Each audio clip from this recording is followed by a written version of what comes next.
Hello friends, welcome back to my channel Debina সলে। তোমাদের সবাইকে অনেক অনেক স্বাগত। দেখো, আজকে তোমাদের পূর্ব মেদিনীপুরের বিখ্যাত মহিষাদল রাজবাড়িটা দেখাবো।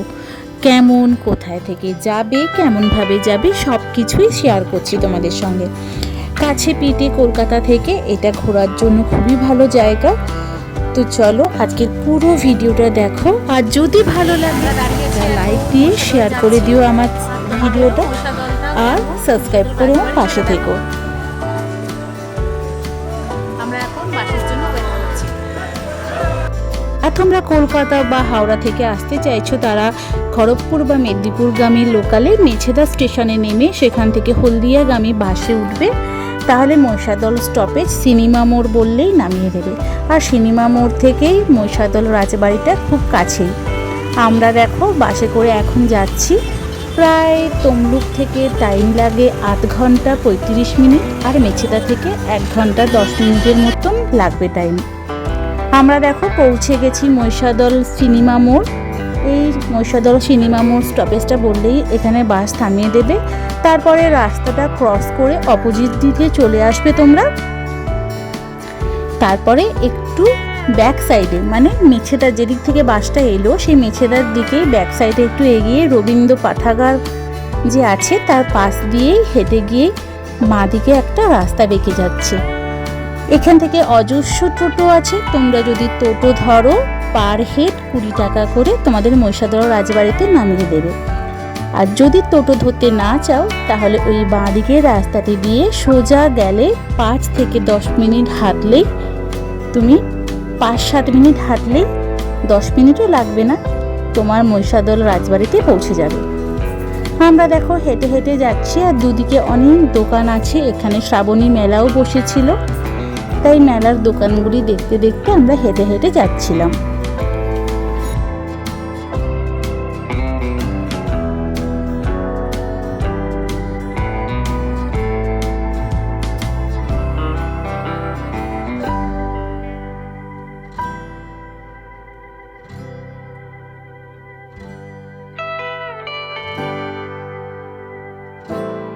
কত ধরনের দোকান বসেছে, কাপড়ের, ব্যাগের, হ্যান্ডলুমের, কত ধরনের দোকান। আর সেগুলির পাশ দিয়ে গিয়ে বাঁ দিকে না বেঁকে একদম সোজা রাস্তাটা দিয়ে যেতে হবে।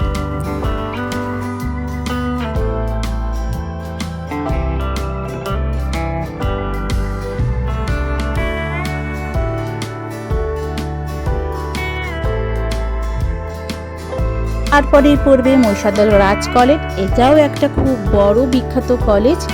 আর এই রাজ কলেজের পাশ দিয়েই তোমাদের চলে যেতে হবে রাজবাড়ির দিকে। যখন এখানে রথের মেলা হয় তখন এই রথের মেলাতে রথের দড়ি এই কলেজের ছেলেরাই টানে। এটাই চিরকাল হয়ে এসছে। তো রাজ কলেজের পাশ দিয়ে আসার পরে এখানে দেবে মহিষাদল রাজ হাই স্কুল। এর পাশ দিয়ে যে রাস্তাটা দেখছো সোজা চলে গেছে, ওটা দিয়ে গিয়ে রাজবাড়ি পড়বে। কোনো বাঁ দিকে ডান দিকে বাঁকার কোনো প্রয়োজন নেই।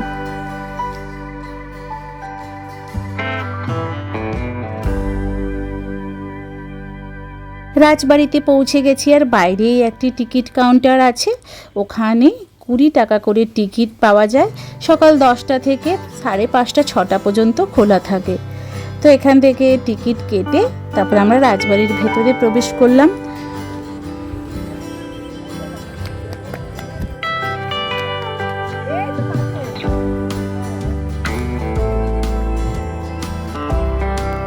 সত্যি দূর থেকে অপূর্ব লাগছে এই রাজবাড়িটা।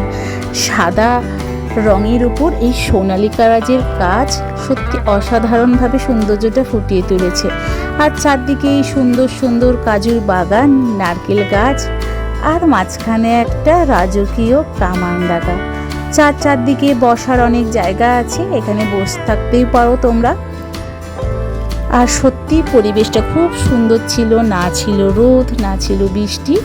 এই মনোরম পরিবেশে এরকম একটা রাজবাড়িতে এসে সত্যি সময়টা খুবই ভালো কাটলো। তবে চারিদিকটা অনেক অনেক বড় পরিসর নিয়ে আছে। এটা আরও সুন্দরভাবে পরবর্তীকালে ওরা সাজাবে। তো 1557 খ্রিস্টাব্দে উত্তরপ্রদেশ থেকে আসা জনার্দন উপাধ্যায়, যে আকবরের অধীনে সৈন্য বিভাগের কর্মচারী ছিলেন, তিনি এই পূর্ব মেদিনীপুর জেলার গঙ্গাতীরে গেউখালীতে ব্যবসার জন্য এসেছিলেন।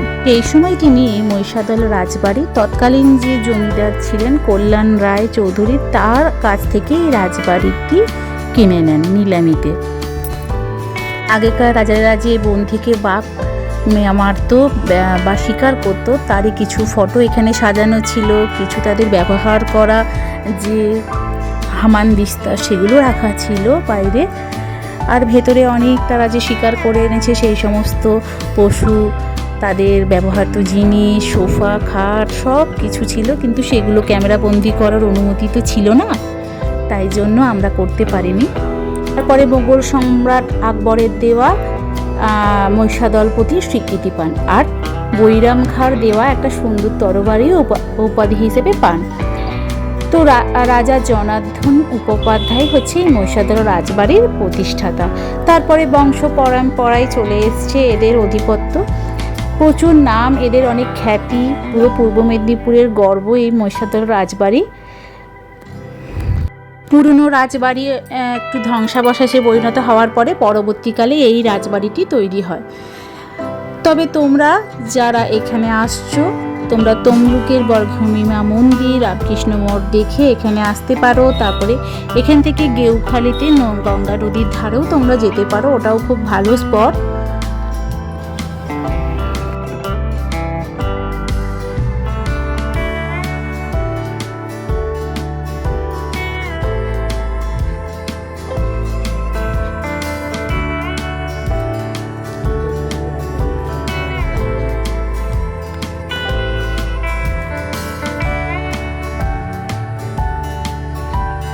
আমরা চলে এসেছি রেস্টুরেন্টে, চিকেন পকোড়া, চা, কফি এগুলো খাবো।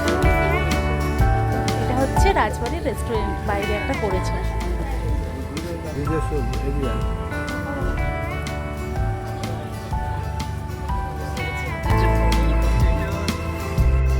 তো চলে এসেছি আমাদের কফি, আর এখানে আমরা বাইরে বসেছিলাম, এখানে ফ্যানের বসা ছিল না, তবে ভেতরে অনেক ফ্যানের ব্যবস্থাও আছে, এসিও আছে, তোমরা চাইলে ভেতরে বসতে পারো।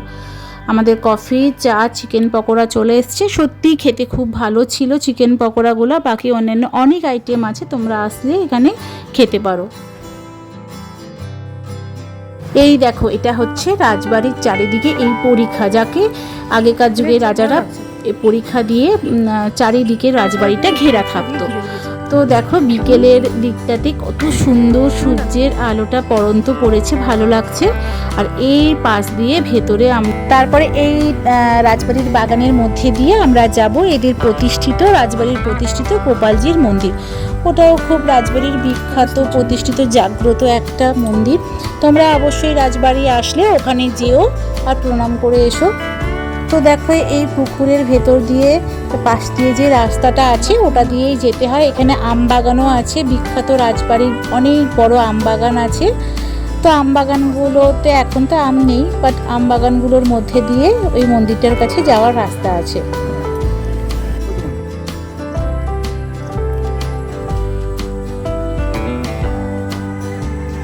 এখানে দেখো গোপালজিওর মন্দিরটা কত সুন্দর লাগছে।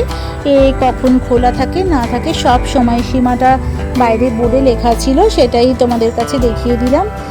আর এখানে জগন্নাথ দেবেরও মূর্তি আছে, যেটা যখন রথ হয় তখন এখানে সেই মূর্তিটাই টানা হয় রথের সময়। আর মন্দিরটাও খুব সুন্দর, দেখো সেই প্রাচীনকালের যেমন মন্দিরগুলো হয় রাজা রাজরাদের, ঠিক সেরকমই মন্দিরটা।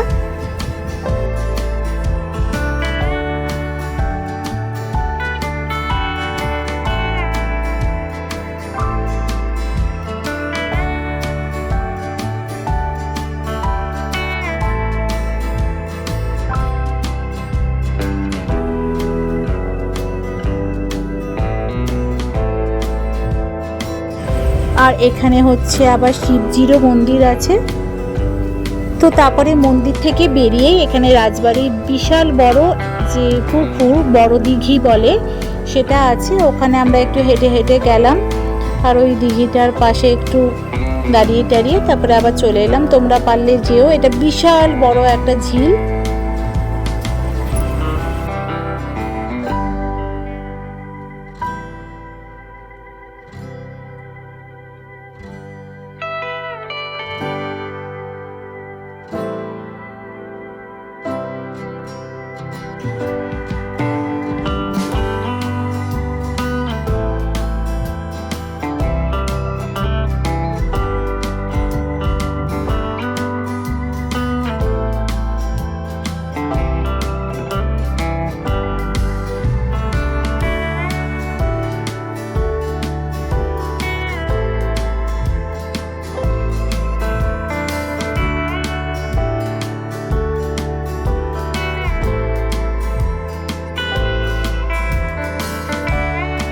সর্বপ্রথম যখন রাজবাড়ি তৈরি হয় এটাই ছিল পুরাতন রাজবাড়ি। এখন এটা আর ব্যবহার হয় না, পরে এখনকার যে রাজবাড়িটা পরে তৈরি হয়েছে। এখানেও কিছু কাজ বাজ হচ্ছে। আর এইটা দেখো, এখানে রাজবাড়ির দুর্গা মন্দির, এখানে দুর্গা পুজো হয়, এখানে বিবাহ বা অন্য কিছু ভাড়া দেওয়াও ব্যবস্থা আছে। তো যারা এখানে ভাড়া নিতে চাও তো সেখানে নিতে পারো এখানে। আর তারপরে যখন আমরা ফিরছিলাম তখন ঠিক এই রাজবাড়িতে মহিষাদলের বিশাল বড় মেলা বসেছে। এই মেলাটা সেই রথ থেকেই হচ্ছে। আর এখন আবার যেহেতু শ্রাবণ মাস, তাই শ্রাবণী মেলাও হচ্ছে ওর সঙ্গে। তো একদম অনেকখানি জায়গা জুড়ে এই মেলাটা, দুদিকে রাস্তার দুদিকে যেদিকেই তাকাবে শুধু মেলার দোকানে ভর্তি।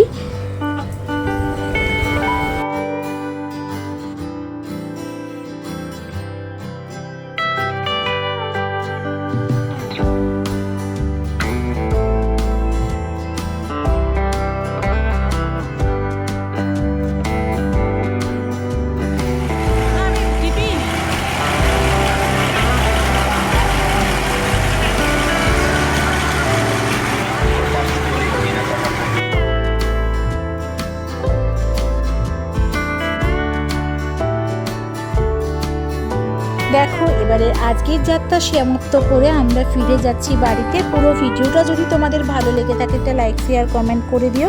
আর প্লিজ প্লিজ প্লিজ সাবস্ক্রাইব করে দিও আমার চ্যানেলটা। আর নেক্সট ব্লগে আবার দেখা হবে, ততক্ষণের জন্য টাটা।